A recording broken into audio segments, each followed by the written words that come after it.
विशाल episode है वो शुक्ल ध्यान।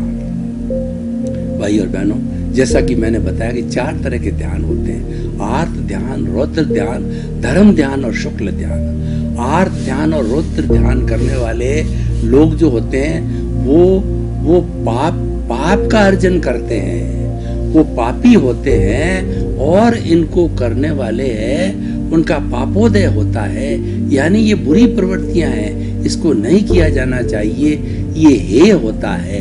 अब उपादेय की बात करें तो धर्म ध्यान और शुक्ल ध्यान, जो ही हम धर्म ध्यान के पलड़े में आते हैं, धर्म ध्यान के ऊपर जो है हम ध्यान देते हैं, हमारा जीवन का ऊर्ध्वारोहण होता है, हमारी आत्मा का विकास प्रारंभ हो जाता है और हम सही दृष्टि, सही सोच पे चले जाते हैं, राइट विजन, राइट थिंकिंग को प्राप्त करते हैं, हमको सनातन सत्य मिलता है, हमको कुदरत का कानून मिलता है, हमको अल्टीमेट ट्रुथ मिलता है और हम जो है धीरे धीरे शुक्ल ध्यान की अवस्था में पहुंच करके सिद्ध, बुद्ध और मुक्त बनते हैं। तो चौथा ध्यान है शुक्ल ध्यान है। ये शुक्ल ध्यान जो है बहुत ही परमात्मा किस्म के लोग होते हैं, परमार्थी होते हैं, उनको ही प्राप्त होता है। 3 तरह की आत्मा होती है, आत्मा तो एक ही है लेकिन उसकी स्टेजेस 3 होती है। पहला जीवात्मा।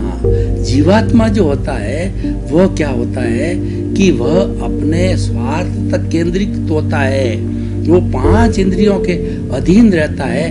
5 इंद्रियां जो बाहरी जगत से जो विषय ला करके देती है, उन विषयों के अंदर वो मग्न रहता है। खाना पीना, सोना, उठना, बैठना, ऐश आराम, मेरा घर, मेरा परिवार, मेरी धन, मेरी दौलत, मेरे बेटे, मेरी बेटियां और मेरी ज्वेलरी, मेरा बैंक बैलेंस, इस तरीके से वो जितना भी मैं मेरा जो है मैंने किया, और जो है मैं किसी का पिता, किसी का पुत्र, और जो है मैं बड़ा लेखक, मैं बड़ा मिनिस्टर, इस जो है पद प्रतिष्ठा और इन चीजों के अंदर केवल मात्र खोया रहता है, जीवन भर खोया रहता है, वह जीवात्मा कहलाता है। लेकिन ऐसी जीवात्मा अगर उसने पुण्य का संचय किया हो और वह खोज करे, जैसे विवेकानंद ने अपने गुरु की खोज की, तो हम भी ज्ञानी पुरुष की खोज करें तो हमें अच्छा ज्ञानी मिल जावे।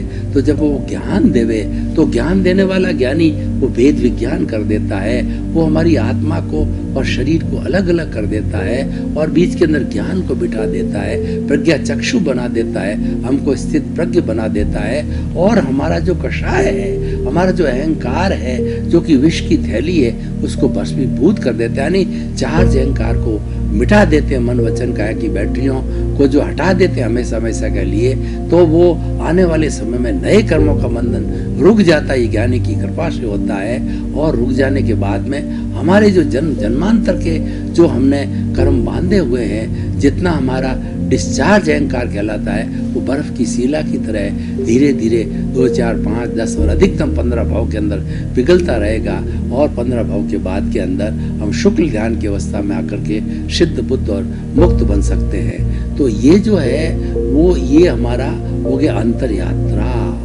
दूसरा हो गया ये हमारा जो है वो जीवात्मा और फिर अंतरात्मा। और तीसरा जो होता है वो हमारी परमात्मा। जब व्यक्ति अंतरात्मा से परमात्मा की अवस्था में जाता है, यानी उसका जो कर्म शरीर है वो ज्यादा अधिकतर जो शुद्ध हो जाता है, निर्जरा होते होते कर्म शरीर जो है वह शुद्ध हो जाता है संवर और संभाव से।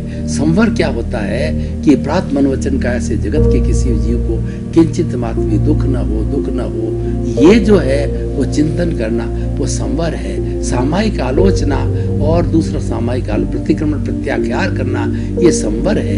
हम प्रत्याख्यान करते हैं, किसी को दुख न दें और उसके बाद में सामायिक के अंदर अपने समता की साधना को मारते हैं कि हम भीतर जाकर के अपने जितने भी 18 तरह के दोष है, प्राणातिपात, मर्षावाद, अदंता दान, मैथुन, परिग्रह, क्रोध, मान, माया, लोभ, राग, द्वेष, कलह, व्याख्यान, पैशून्य, पर परिवार, रति, माया, मर्षा, मिथ्या दर्शन, शल्य पाप, 18 तरह के जो पाप होते हैं, उन पापों की हम परीक्षा करते हैं, उन पापों को हम देखते हैं, गहराई में जाकर के देखते हैं कि मैंने भवांतर के अंदर ये पाप किए, किस तरीके से पाप किए, किनके साथ इनको दुख दिया आत्मा को।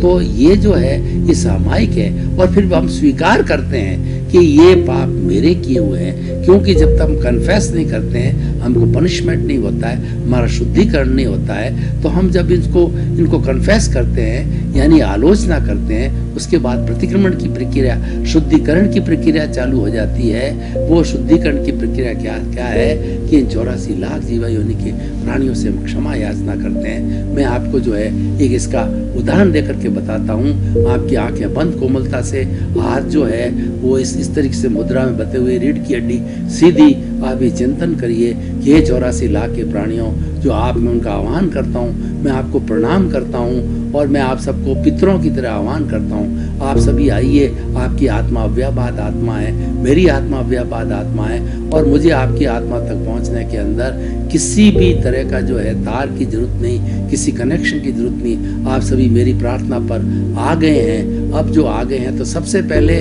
जो मैं जो है आपको जो एनओसी देता हूँ, मैं आप सबको क्षमा करता हूँ और मेरा आपसे कोई हिसाब बाकी नहीं है। अब सब आप मिल करके मेरे को एनओसी दीजिए और मैं आपसे क्षमा याचना करता हूँ कि संसार रूपी नाटक के प्रारंभ से अध्यक्षण पर्यंत आप में से किसी भी प्राणी को मेरे द्वारा मन से, वचन से, काया से, करने से, करवाने से, अनुमोदने से किंचित मात्र भी कष्ट पहुँचा है तो मुझे क्षमा करो, क्षमा करो, क्षमा करो। आप मुझे सभी एनओसी दो।